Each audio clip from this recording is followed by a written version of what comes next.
Hello guys, welcome back to the channel, hope you're doing well.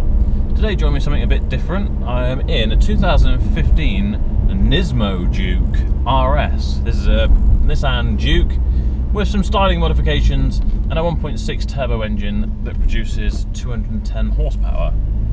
This thing is emblazoned with Nismo badges and stickers everywhere, and they've done quite a good job of changing the styling on this to make it seem individual and certainly stand out from your standard Nissan Juke.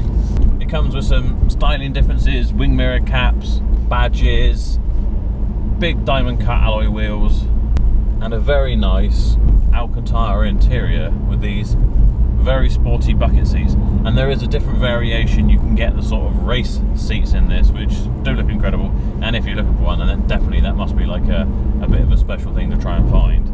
It's front wheel drive, it's a 6-speed manual. You can get an all-wheel drive, but it only comes in an automatic. I think the general consensus is go with the front wheel drive. It's going to be more fun, and of course it's manual.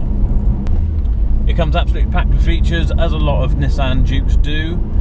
Sat-nav, Bluetooth, all of which is a very nice unit with a colour touchscreen display. It's got cruise control, climate control, automatic lights, auto wipers, keyless entry and ignition. It even comes with this funky display when you change between the sport and normal modes, which either show you a torque figure, a boost figure, or if you go into drive information, you can even get a G-force indicator, which is more than likely going to get you in trouble when you're going around corners trying to get your highest score.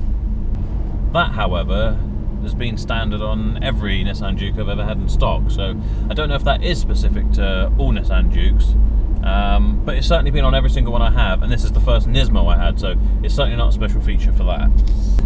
So where does this fit in the market then? It's basically a Fiesta ST on stilts.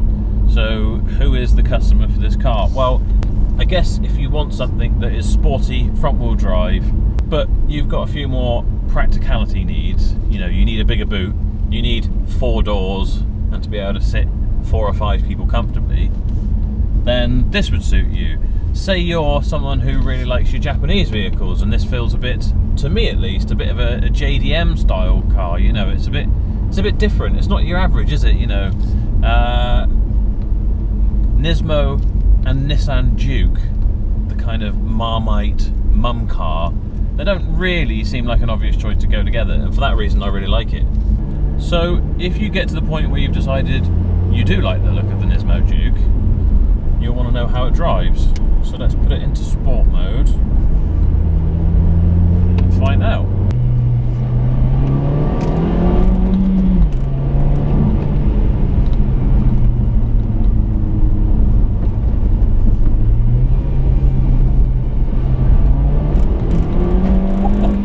It actually handles and brakes surprisingly well. Once you get your head around the fact that it torque steers like absolute crazy, it actually picks up really well and holds the road really well, and that extra bit of height that you are sat above the road is not as noticeable as you'd expect really. You'd expect to feel like you're really rolling around the corners like you're in a boat, but it actually holds the road really well. The gearbox is really nice to use, and the steering's nice and light, but still has enough feeling in it to make you feel connected to the road. That's handling. What about power? This has got 210 horsepower, front wheel drive. Let's see how we can do on a 0 to 60. Oh, a lot of wheel spin. Oh god, it seems to be wriggling all over the road. That'll be interesting. I'll have to try and get the wheel spin down on the next one, I think. So that was 0 to 60 in 7.36 seconds. And it was quite a job to keep it in a straight line, so let's try and do a little less wheel spin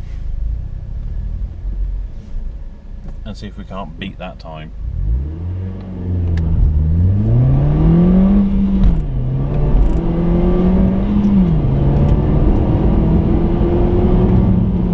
Holy shit, it's hard to keep this straight. The torque steer is absolutely crazy.